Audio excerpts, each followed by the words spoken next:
Shalom Bapak Ibu Saudaraku, kita bersyukur Tuhan pertemukan kita di Sabtu pagi ini.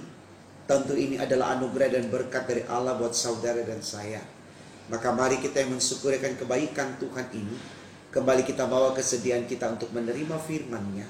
Dengan percaya firman Tuhan di pagi ini semakin menyemangati kita untuk melakukan yang baik dalam hidup ini.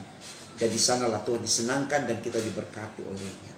Mari kita awali dengan doa saudaraku, kita berdoa. Tuhan Yesus, terima kasih.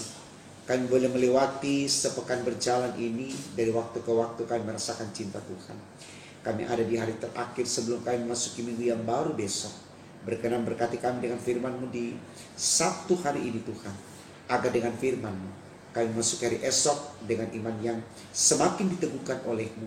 Dan kami semakin diberkati di jalannya. Untuk apa yang kami minta Tuhan, berfirmanlah karena kami setia mendengarkannya. Demi Yesus Tuhan kami. Amin. Saudaraku, bacaan Alkitab kita di Sabtu pagi ini diambil dari kitab Injil Matius 23 ayat 29 sampai 36. Bagian Alkitab ini dibacakan demikian. Celakalah kamu, hai ahli-ahli Taurat dan orang-orang Farisi, hai kamu orang-orang munafik, sebab kamu membangun makam nabi-nabi dan memperindah tugu orang-orang saleh, dan berkata, jika kami hidup di zaman nenek moyang kita, tentulah kami tidak ikut dengan mereka dalam pembunuhan nabi-nabi itu. Tetapi dengan demikian kamu bersaksi terhadap diri kamu sendiri bahwa kamu adalah keturunan pembunuh nabi-nabi itu. Jadi penuhilah juga takaran nenek moyangmu, hai kamu ular-ular, hai kamu keturunan ular beludak. Bagaimanakah mungkin kamu dengan meluputkan diri, dapat meluputkan diri dari hukuman neraka? Sebab itu, lihatlah aku mengutus kepadamu nabi-nabi, orang-orang bijaksana dan ahli-ahli Taurat. Separuh di antara mereka akan kamu bunuh dan kamu salibkan. Yang lain akan kamu sesah di rumah-rumah, di ibadatmu. Dan kamu aniaya dari kota-kota, supaya kamu menanggung akibat penumpahan darah orang yang tidak bersalah, mulai dari Habel, orang benar itu, sampai kepada Zakaria, anak Berekia, yang kamu bunuh di antara tempat kudus dan mesbah. Aku berkata kepadamu, sesungguhnya semuanya ini akan ditanggungkan angkatan ini. Saudaraku, tema renungan kita di Sabtu pagi ini dituliskan demikian dalam Sabda Bina Umat, beribadah dalam kebenaran. Beribadah dalam kebenaran. Saudaraku, saya sangat yakin kita paham betul apa yang dimaksudkan oleh tema renungan kita di pagi ini.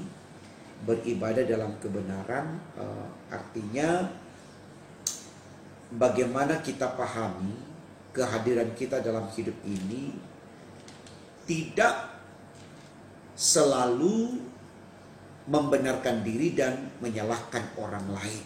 Ya, kita tahu persis saudaraku, ibadah itu tidak hanya dalam konteks ritual seperti ibadah minggu, ibadah keluarga, ibadah pelkat dan lain-lainnya, tapi ibadah lebih dipahami sebagai realitas hidup nyata kita yang kita lakoni dari A sampai Z, katakan demikian, dari bangun tidur sampai tidur malam.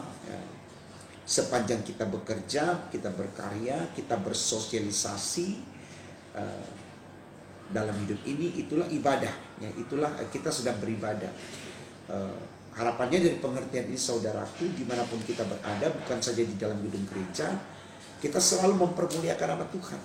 Itu tujuannya. Jadi mari kita pahami, beribadah itu tidak hanya dalam konteks kegiatan kerohanian seperti ibadah minggu dan seterusnya, tapi juga beribadah merupakan sebuah fenomena hidup yang selalu menjadi peran dan lakon hidup kita, baik di rumah, di kantor, di jalan, di tempat pertemanan, atau di mana saja kita berada. Ya, jadi ini baik sekali supaya kita betul-betul selalu mengkhusyukkan diri dalam setiap realitas hidup yang kita lakoni lewat peran kita, untuk betul-betul di sana kita menganggap bahwa kita sedang beribadah. Nah, kembali lagi saudaraku, kalau kita melihat teks bacaan Alkitab kita, ya, di sini disinggungkan kembali kepada orang-orang Farisi dan ahli-ahli Taurat yang selalu mencoba untuk membenarkan diri mereka sebagai angkatan yang tidak pantas untuk menerima hukuman Allah, karena mereka merasa mereka bukan bagian dari pemberontak walaupun itu adalah nenek moyang mereka. Ya. Ini jelas sekali dikatakan dalam bacaan kita saudaraku, bagaimana angkatan yang berhadapan dengan Yesus, ya, dalam konteks itu, ya, mencoba untuk berkata bahwa kami bersyukur kami tidak termasuk dari orang-orang yang sudah menganiaya atau membunuh angkatan ini, yang kemudian di situ mereka sedang memperbaiki kuburan dan seterusnya. Ya, bagi mereka ini satu bukti kebaikan mereka yang harus diperhitungkan oleh Allah, yang tidak boleh disalahkan oleh Allah. Sementara mereka lupa saudaraku, kalau Allah itu Allah yang maha mengetahui. Dia tahu sampai kedalaman hati orang, seperti apa orang itu, ya, bagaimana dia mengolah jiwanya, bagaimana dia mengolah pikirannya, bagaimana dia mengolah perasaannya, itu Allah tahu. Karena Allah sudah berkata, dari kandungan ibumu aku sudah membentuk engkau. Jadi artinya Allah itu paham betul ketika kita membelokkan apa yang ditetapkan oleh Allah dan kita bangun berdasarkan keinginan kita. Nah, di sini angkatan Farisi dan orang-orang ahli-ahli Taurat di sini adalah kelompok orang yang ingin dibenarkan lalu menyalahkan nenek moyang mereka. Nah, di sini kembali diperhadapkan kepada mereka bahwa kalian tidak ada bedanya dengan angkatan yang terdahulu. Sepanjang kalian tidak melihat diri kalian sebagai orang yang juga tidak sempurna, ya, ini sangat berbahaya. Jadi mau dikatakan di sini saudaraku, bagaimana kita pahami kehadiran kita di waktu kini dengan belajar atas kehidupan orang-orang terdahulu, tidak kemudian disalahkan untuk situasi yang terjadi sekarang ini. Lalu kita merasa kita yang benar. Tidak saudaraku. Tapi bagaimana konteks itu benar-benar kita jadikan pembelajaran sebagai sarana introspeksi, sarana koreksi. Wah, ternyata berbuat jahat seperti leluhur kita yang dahulu, ya, itu tidak baik. Sehingga di masa kini kita prepare diri kita, kita bangun iman kita supaya kita tidak menjadi orang-orang yang jahat seperti itu. Itu tujuannya saudaraku. Jadi jangan dengan serta-merta kita menyalahkan mereka seakan-akan kita sudah paling baik, gitu.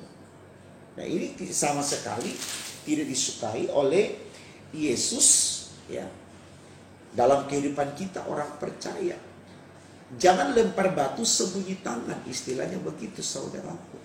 Akuilah bahwa tabiat salah yang dilakukan nenek moyang kita atau orang-orang tua kita yang dulu, itu bisa saja juga ada pada kita kalau kita hanya menyalahkan mereka, tidak membenahi diri.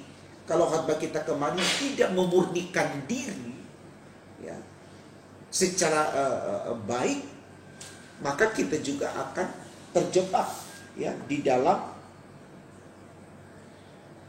situasi itu. Ya. Coba kita lihat saudaraku di dalam ayatnya yang ke-34 dikatakan begini. Sebab itu lihatlah, aku mengutus kepadamu nabi-nabi, orang-orang bijaksana dan ahli-ahli Taurat. Separuh di antara mereka akan kamu bunuh, dan kamu salibkan. Yang lain akan kamu sesat di rumah-rumah ibadat, dan kamu aniaya dari kota ke kota. Ya. Jadi konteks pada waktu itu, ya, konteks pada waktu itu mereka juga melakukan hal yang sama. Ya. Kita lihat sendiri saudaraku bagaimana realitas perjalanan hidup Yesus dengan para muridnya, para nabi seperti Paulus dan Rasul Paulus dan sebagainya. Bagaimana orang-orang Farisi menganiaya mereka. Jadi jangan karena sesuatu yang baik kita lakukan lalu seakan-akan dosa kita sudah tertutupi dan orang tidak akan lagi melihat tabiat kita yang sesungguhnya. Mungkin kalau manusia dia tidak melihat, tapi kalau Allah tidak bisa kita tutupi saudaraku. Dia tahu sampai kedalaman hati kita, dia tahu ya. Coba kita lihat Injil Yohanes pasal 15, pasal 21 ayat 15 sampai 18. Yohanes 21 ayat 15 sampai 18. Di situ bercerita tentang Yesus bertanya kepada Simon Petrus. Simon Petrus, apakah engkau mengasihi aku? Ya. Di situ Petrus jawab, benar Tuhan, engkau tahu bahwa aku mengasihi engkau. Yesus bertanya sampai 3 kali saudara. Pertanyaan sama, apakah engkau mengasihi aku?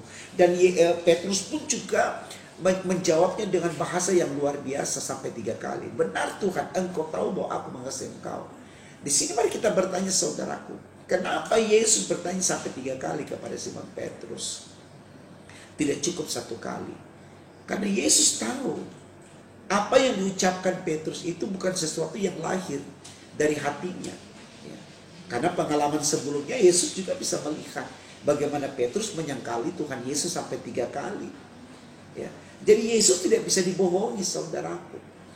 Walaupun kemudian kita berkata, ya dengan segenap hatiku aku mau mengikuti engkau dan seterusnya. Kalau ternyata itu hanya hiasan bibir kita saja. Ya, ungkapan sebatas kata dan kalimat saja. Itu percuma saudara, karena Tuhan tahu apa yang ada di hati kita. Ya.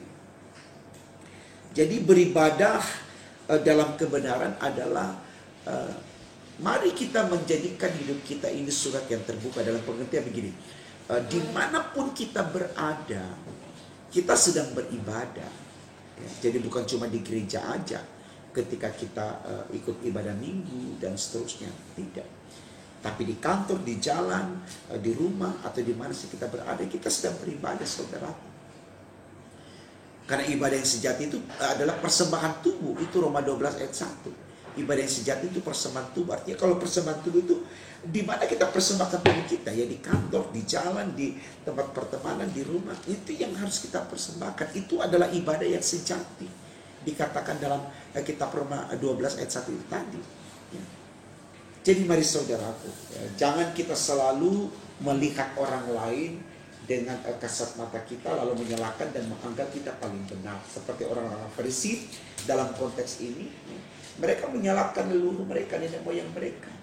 Dia katakan, untuk kami tidak ada di zaman itu sehingga kami tidak membunuh orang-orang ini. Tapi Yesus katakan apa?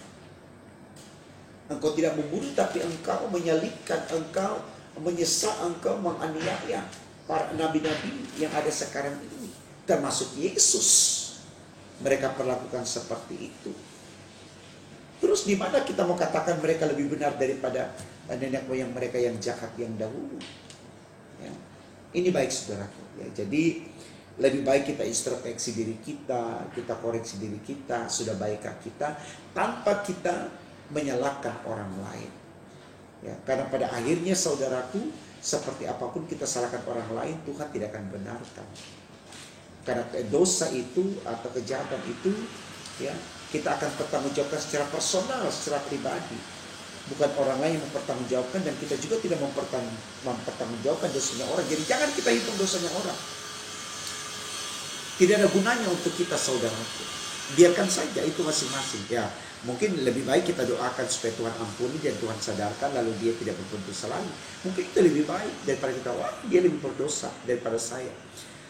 Ya, kita tidak ada dalam ukuran itu saudara. Jadi mari kita semangati diri kita, kita semangati hidup kita, kita bangun iman kita, kita percaya dalam hubungan yang akrab, dinamis dengan Allah.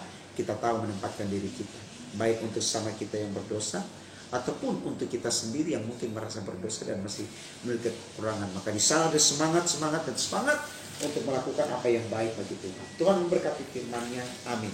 Mari kita berdoa, saudara. Terima kasih Tuhan karena Kau sudah berkati kami di pagi ini. Berkati kami terus Tuhan dalam melangkah menuju ke minggu yang baru. Agar dalam perjalanan hidup kami ke depan kami terus mempermuliakan nama-Mu dari waktu ke waktu. Tolong kami Tuhan, karena hanya Kau yang mampu menolong kami. Karena Engkau lah Allah kami yang kuat, yang berkuasa dan yang menentukan hidup kami. Ampunkan dosa-dosa kami Tuhan Yesus. Dengarkan doa kami. Dalam nama-Mu kami sudah berdoa kepada Bapa di sorga. Haleluya, puji Tuhan. Amin.